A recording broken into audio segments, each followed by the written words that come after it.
যতই নাস্তা বানাই আর প্রতিদিন নতুন নতুন আইটেম বানিয়ে দেই না কেন, প্রত্যেকটা ছেলে মেয়েরই স্পেশাল কিছু নাস্তা থাকে। তো আমার বাচ্চা কাচ্চারও ঠিক এমনই কিছু স্পেশাল নাস্তার বায়না থাকে, আর তা হলো এই যে তৈরি করে নিচ্ছি।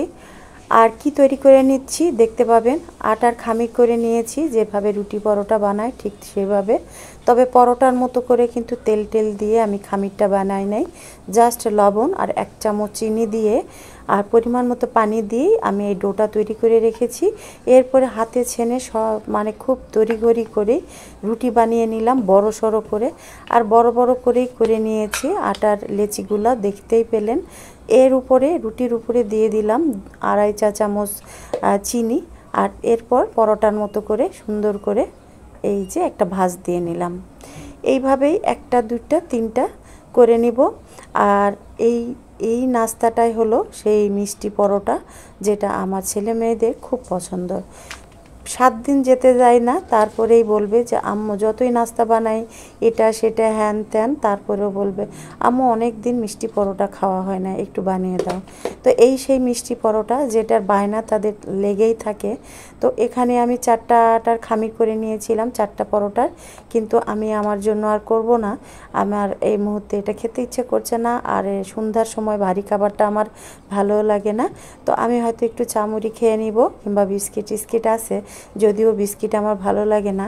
তো ছেলে মেয়েদের বায়না যখন, ওরা খেলাধুলা করে আসে স্কুল কোচিং প্রাইভেট, তো ওদের একটা ভারী খাবার লাগে। তো ভাবলাম যে আচ্ছা ঠিক আছে, আজকে আমার অন্য কোনো নাস্তাও তৈরি করতে ইচ্ছে করছিল না, তো বানিয়ে দিলাম সেই মিষ্টি পরোটা। তো 3টা বড় বড় করে খামির করে নিয়েছি রুটির, তারপরে সেই একটা একটা করে এই যে ভেজে দিচ্ছি। তো মিষ্টি পরোটাটা কিভাবে বানিয়ে নিলাম সেটা তো আমি আগে ভিডিও দিয়েছি, আবারও আজকে বানাচ্ছি যখন মনে করলাম যে একটু ভিডিও করে দিই। আমার যেসব সোনামণিরা আছে, ছোট ছোট সোনামণিরা আছে আমার ছেলে মেয়েদের মতো, তো ওদেরও পছন্দ হতে পারে। তো যখন দেখবে বা যারা মিষ্টি পছন্দ করে, বিশেষ করে যে বাচ্চাগুলো, তাদের কিন্তু এটা খুব ভালো একটা মানে নাস্তার আইটেম। তো এইটা কেন জানে মানে রূপকের এটার উপরে সে ছোটোবেলা থেকেই একটা আকর্ষণ। ওকে যদি বলা হয় যে পরোটা বানাচ্ছি, তাহলেই বলবে যে কি পরোটা বানাচ্ছ, মানে মিষ্টি পরোটা বানিয়ে দিতে হবে।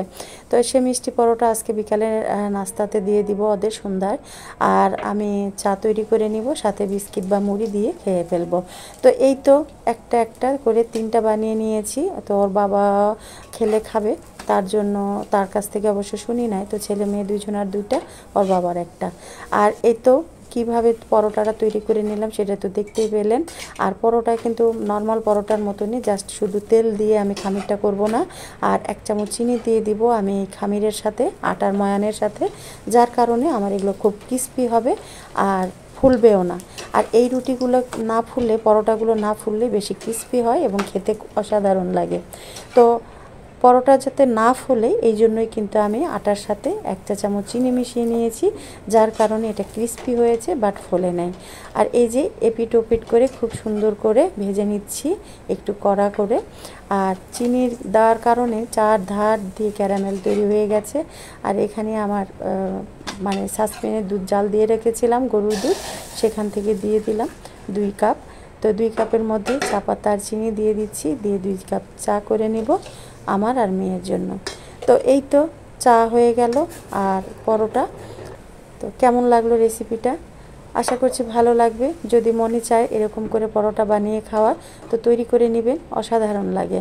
আমারও যখন ভালো লাগে বা মিষ্টি কিছু খেতে ইচ্ছে করে তখন করে নেই। দেখেছেন চিনিগুলো কিভাবে এখন আস্তে আস্তে ভেসে উঠছে। আর যখন এই পরোটা খুলবেন, টেনে তুলবেন উপরের ছালটা, তখন ভিতরে একবারে পুরাটাই ক্যারামেল হয়ে থাকে, খুবই সুন্দর লাগে। মিষ্টির শিরা খেতে যেমন লাগে ঠিক তেমনই। তো আমার যারা মিষ্টি প্রিয় ছোট ছোট সোনামণিরা আছেন, তাদের জন্য কিন্তু খুব ভালো একটা রেসিপি। আশা করছি ভালো লাগবে। এই যে দেখেছেন কি সুন্দর ভিতরে একবারে চকচক করছে চিনির শিরাগুলো। আর এটা খেতেও কিন্তু গরম গরম খেতেও কিন্তু অনেক মজা লাগে, ক্রিস্পি হয়ে থাকে তো, আর খুবই ভালো লাগে। আর এই তো আমার চাও হয়ে গেছে। এখন কি করার, ছেলে মেয়েদেরকে খাবারটা এগিয়ে দিব আর আমি চা খাবো। তো তো আশা করছি সকলে ভালো আছেন, সুস্থ আছেন। আমাদেরও ভালোই কাটছে দিন আল্লাহর রহমতে। তবে প্রচণ্ড গরম পড়েছে, আর এই গরমে আমাদের সুস্থ থাকতে হলে কিন্তু এই রকম তেলের খাবারটা একটু কমে খেতে হবে, তাই না? সকলে ভালো থাকবেন, সুস্থ থাকবেন। আল্লাহ হাফেজ, শুভ সন্ধ্যা।